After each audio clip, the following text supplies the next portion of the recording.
ഇവിടെ അരുൺ വരുമ്പോ കഴക്കൂട്ടത്തുള്ള അരുൺസ് ഐസ്ക്രീമിൽ കയറിയിട്ട് ഇങ്ങനെ നിറയെ ഇങ്ങനെ കുഞ്ഞു കുഞ്ഞു ഐസ്ക്രീംസ് അവിടെ കിട്ടുമല്ലോ, സാൻഡ്വിച്ചും അങ്ങനെയുള്ള പിന്നെ നമ്മളെ സ്റ്റിക്കും അതൊക്കെ വാങ്ങിയിട്ട് വരും കേട്ടോ. അപ്പൊ ഞങ്ങള് അരുൺ വരുമ്പോഴേ ഞങ്ങൾക്ക് അറിയാം കൈ നിറച്ചിങ്ങനെ കാണുമെന്ന്. ആള് പ്രത്യേകിച്ച് വീക്കെൻഡ്സിൽ ഇങ്ങനെ വരുന്നത് കൊണ്ട് ഇങ്ങനെ വാങ്ങിയിട്ട് വരും എപ്പോഴും വന്നാലും.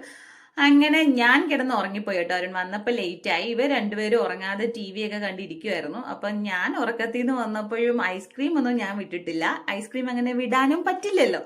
അങ്ങനെ ഞാൻ ഐസ്ക്രീം കുറച്ചെടുത്ത് എന്റെ കയ്യിൽ പിടിച്ചതിന്റെ തറയെ കിടന്ന് ഉരുളക്കുമാണ് കുട്ടിയെ കാണിക്കുന്നത്. അരുൺ അതിന്റെ ഇടയിൽ കൂടെ ഒരു ഐസ്ക്രീം മാത്രം മെൽറ്റ് ആയി പോയിട്ടുണ്ടായിരുന്നു. അത് അങ്ങനെ ഒരു ബാർ ഐസ്ക്രീം, അങ്ങനെ ഒരു വാട്ടർമെലന്റെ ബാർ ഐസ്ക്രീം, അത് ഫ്രിഡ്ജിൽ കൊണ്ട് വെച്ചിട്ടുണ്ട്. പിന്നെ അച്ഛനും മോളും കൂടെ ഷെയർ ചെയ്ത് കഴിക്കുകയാണ്. പിന്നെ കണ്ടില്ലേ, ലാസ്റ്റ് കൈയിട്ട് നോക്കുവാണ് ഇനി ഏതെങ്കിലും കവറിൽ ഒരെണ്ണം ഇരുന്നാലോ.